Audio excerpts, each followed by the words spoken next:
Okay. I would like to start by thanking Mr. Klopish and John Edis for inviting me to give a brief presentation about ICTP. This is the organization to which I belong, and it has been created by Abdus Salam. You saw his picture in John's presentation, one of the contributors to the creation of the Standard Model of Particle Physics. He also not actually contributed, but created this center. The center is located in this nice area. This is ICTP, that's CISA. That's an international graduate school in Trieste. This is the Miramare Park. So it's we are very lucky, and that's the Miramare Castle. You can walk from here to there in something like 10 minutes. So the idea of creating this center, it's called International Center for Theoretical Physics for historical reasons, but as you will see, it has a wide range of programs which go far beyond theoretical physics. And the idea was to transfer science, frontline science, frontline basic science to developing countries. Therefore, the whole sharing knowledge is in the genes of ICTP. And that is what this is what the way that I'm going to expose the programs of ICTP. I will give some general ideas about the center, its history, etc. And then I will explain what we have been doing in this region of the Mediterranean. And then finally, the last topic of my talk would be the new initiatives that we are creating branches of ICTP in various parts of the world. So first of all, a very brief history. This is the center has been founded in 1964 according to an agreement with International Atomic Energy Agency and the government of Italy. And as I mentioned, its founder is Abdus Salam, Pakistani particle physicist. Since 1995, it operates under a tripartite agreement between the government of Italy, IAEA, and UNESCO. UNESCO is United Nations Educational, Scientific, and Cultural Organization. But the big part of the budget comes from actually government of Italy. ICTP, first and foremost, is a research institute. You cannot transfer science to developing countries if you do not do science yourself. And these are, as you can see, every 4 years, a new branch of science has been added to its programs. So the first one was high energy physics, which was the field of Abdus Salam himself. 10 years later, the condensed matter and statistical physics was included, and then mathematics comes afterwards, and Earth system physics, which is a big program with very, very extensive international collaboration, comes in 1998. And then in the course of our development, various things also have been added to it. Now we go far beyond theoretical physics, multidisciplinary labs and telecommunication and ICT. We develop sort of non-expensive tools for learning in developing countries. And in our last strategic 5-year plan, we are developing in the direction of renewable energy, high-performance computing, and even quantitative biology. We have a graduate program, postgraduate educational program. It's a 1-year, very intensive 1-year program, which trains students for 1 year in each one of our main areas. That's high energy, condensed matter, mathematics, and Earth system physics. On top of that, we have a STEP program. This program jointly run with IAEA. Take students from developing countries, PhD students, and co-supervise them. It means that they have a supervisor at their home country and one supervisor either at the ICTP or one of the institutions who collaborates with the ICTP.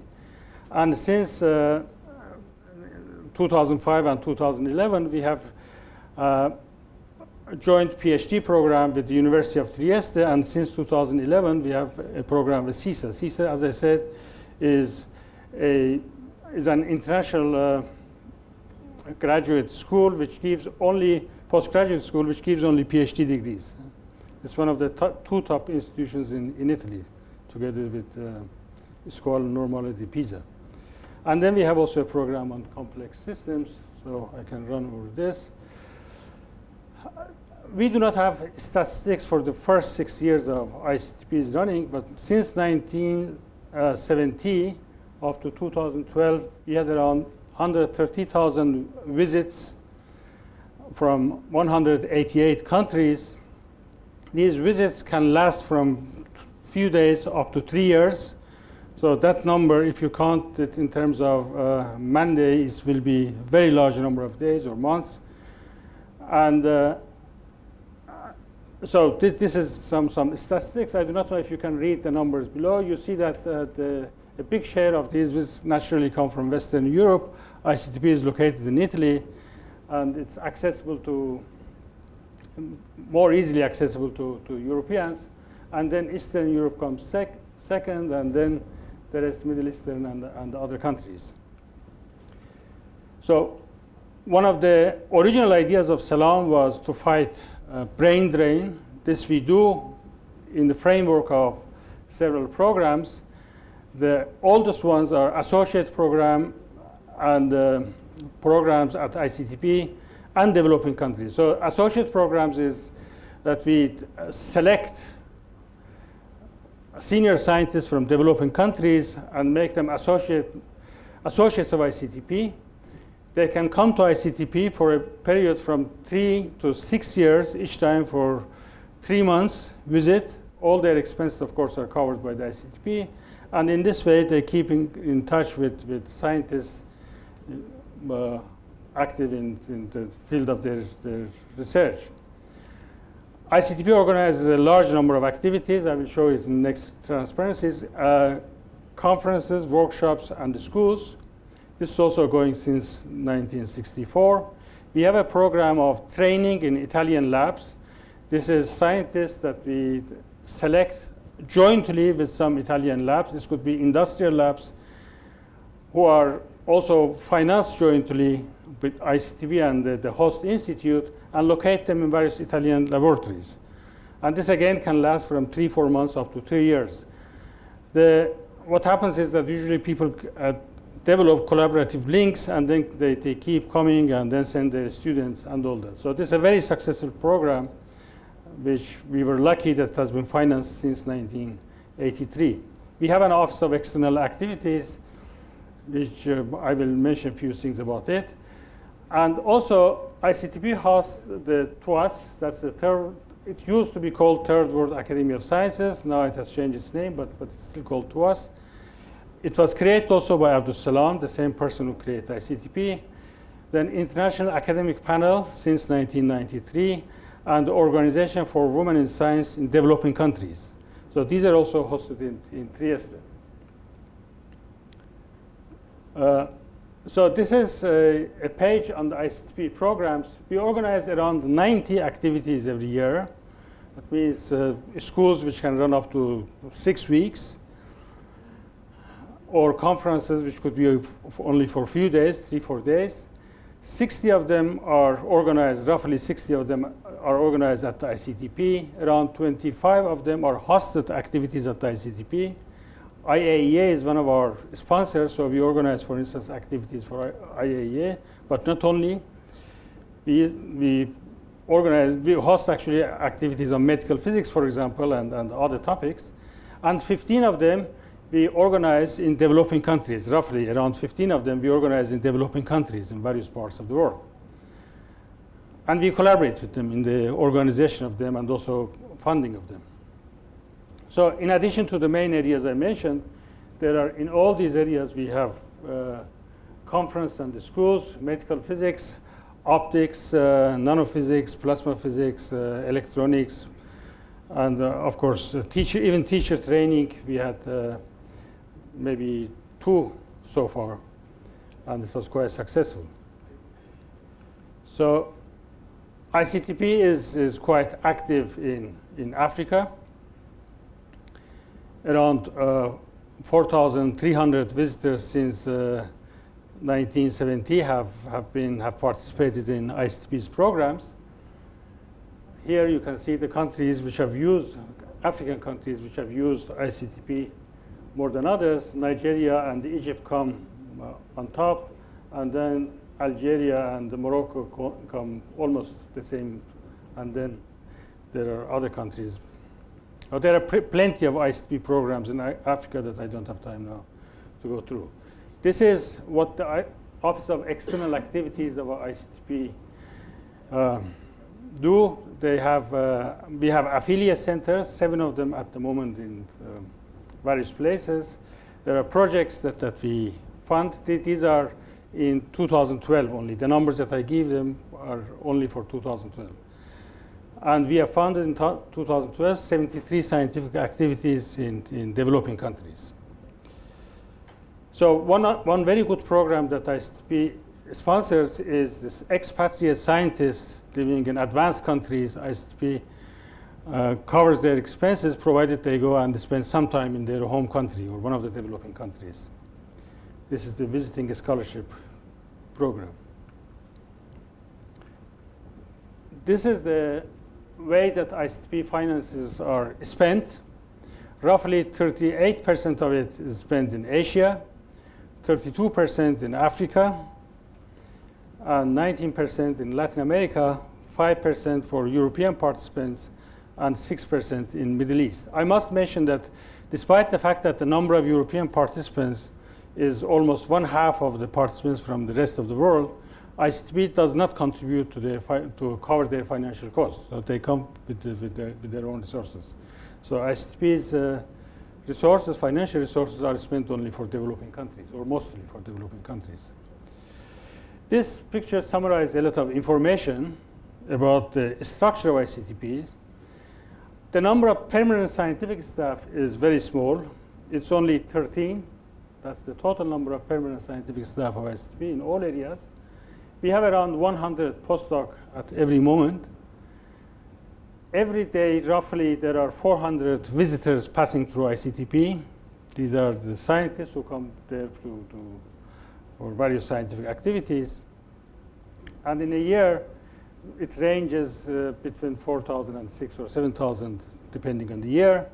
But we have also our programs are online, and they attract a lot of interest. So actually, ICTP was one of the places, one of the first institutes which developed these very non-expensive tools to put its lectures and all that online. So that I think with less than 1,000 euro or so, you can have and you can register the lectures, record the lectures, and then send it. And the whole thing was developed in ICTP.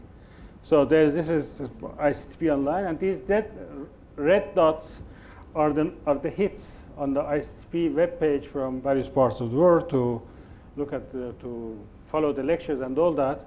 And interestingly, you see that advanced countries have larger number of hits than some of the developing countries.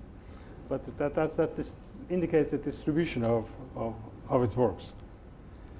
So now, in the second part, I would concentrate on what we have been doing in this region very, very quickly. Of course, there are a lot of, I think there are 23 countries which have coastal lines in the Mediterranean. But I will just talk about these few countries: Algeria, Egypt, Libya, Morocco, Tunisia, and Turkey in passing. So this shows statistics about visitors from Morocco specifically. You see that there's a peak in 83. Altogether from 70 to, I think, 2012, we had around 1,094 visitors from Morocco, and 19% of them were female scientists. From the Mediterranean regions that I mentioned, the number is around 7,300. And the percentage of women actually is considerably larger. It is 25%. So this is, again, participation in ICTP programs, I think, So you see that the country which has benefited most from ICTP are Egypt and Turkey. Egypt comes almost in every activity that we organize, they come on top. Morocco is roughly between the two. So the TRIL program, for example, which is quite important, Egypt had 29 fellows, whereas Morocco had only 15. But again, the largest number comes from Turkey. This is a list of some of the activities that we organized in the past few years in the countries of this region. As you see, there's earthquake and tsunami risk reduction. This was organized in Algeria in 2000. Oh, well, I think it's going to be organized this year, probably.